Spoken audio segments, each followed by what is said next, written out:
itti ba'eef waan ta'eef guyyaa kana sodaa Rabbii qabaachuun jaalalaa fi gaarummaa ilma namaatiif yaaduun ayyaana kabajnuudha. Har'a ayyaana guddaa kana iddoo tokkotti kabajuuf gara kanatti yeroo dhufu gama tokkoon akkuma nabiyyiin keenya nu ajajan maskiida keessaa baanee iddoo tokkotti laphee qulqulluudhaan dirree irratti sagannu eebba ayyaana Arafaa fi eebba abbootii amantaa fudhachuudhaaf yeroo ta'u, gama biraatiin nutti bareennee miidhagnee firri fira isaa waliin maatiin maatii isaa waliin fagoo fi dhiyoorraa walitti dhufuun haala kanaan yeroo gamtaan kabajnu biyyi keenya Itoophiyaan biyyoota amantii kiristaanaa fi musliimaa sabaa fi sablammoonni garaagartummaa tokko malee keessa jiraatan ayyaanota isaanii gammachuun keessatti kabajan ta'uu har'as akkuma kaleessaa addunyaadhaaf ergaa dabarsuufi.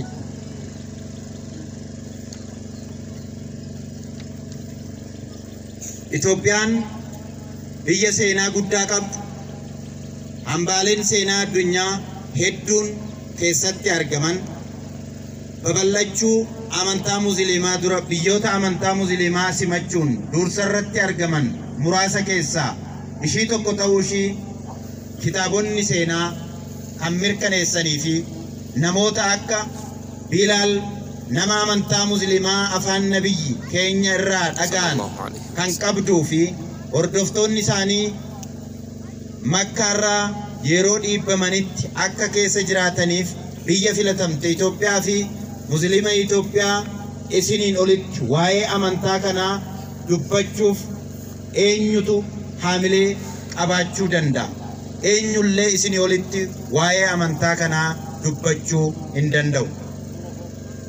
Kabajamtoota hordoftoota sagantaa kanaa ayyaana kana yeroo kabajnu akka musliima tokkotti nama nagaa waa'ee nagaa lallabuu fi nagaaf waardiyyaa dhaabbatu ta'uun wal kabajuun wal bira dhaabbachuu fi wal tumsuun akka kabajan abdiin koo guddaadha. Hundi keenya yeroo keessa jirru rakkisaa ta'uu hubachuun dhiibbawwan alaa fi keessaa qolannee darbuu akka nu dandeessisuuf tokkummaa keenya cimsachuutu nurra jiraata. Dhiibbaa siyaasaa irraa hanga qoqqobbii kaa'utti, sodaachisa waraanarraa hanga lammiilee keenya iddoo isaan dafqanii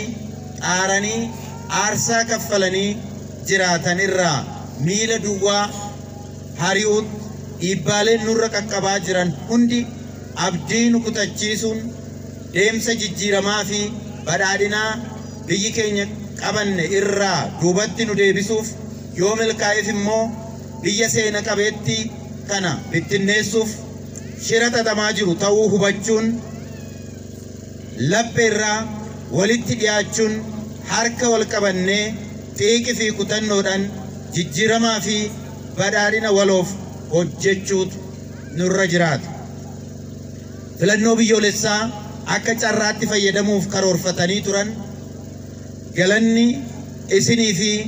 uummata keenya maraaf haa ta'uuti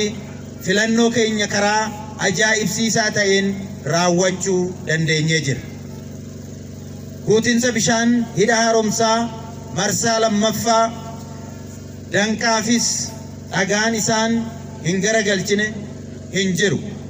Galanni ijoollee keenya gaafa xiiqii fi gootota keenya fi uummata keenya maraaf haa ta'uuti kanas karaa milkaa'ina guddaa qabuun xumuruu dandeenyee jira. Allahu Akbar. Allahu Akbar.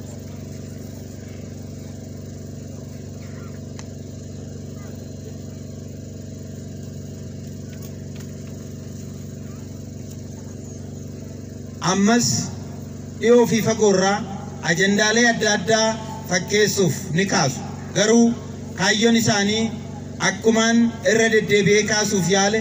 biyya humna hin qabne uumuuf yoo danda'ameef immoo biyyattii keenya bittinneessuuf ta'uu hubachuudhaan tokkoomnee Itoophiyaa guddittii ijaaruuf hundi keenya tumsa kana dura jalqabne ammas cimsinee akka itti fufnu carraa kanaan waamicha isinii dabarsuun barbaada. Dhumarrattis haala yeroo keessa jirru hubachuun hundi keenya waan dandeenyuun hojii misoomaa fiixan baasuun qaamota amantaa da'oo godhachuudhaan socho'anii fi harcaatotaa fi ergamtoota humna juuntaa irraa naannoo keenya eeggachuun nageenya biyyaa eegsisuu fi qorraa fi aduu saafaa osoo hin jedhin aarsaa kan kaffalaa jiran humna nageenyaa keenya fi raayyaa ittisa biyyaa keenya cinaa waa hundaan dhaabbachuun biyyi koo ulfina kooti ilaalcha jedhuun har'as akkuma kaleessaa waan hundaan bulchiinsa magaalaa fi mootummaa cinaa akka dhaabbattan jechaa yoo waliif galle yoo wal dhageenye tokkummaa keenya yoo cimsine humni lafarraa nu danda'u akka hin jirre ibsaa ayyaana kana yeroo kabajnu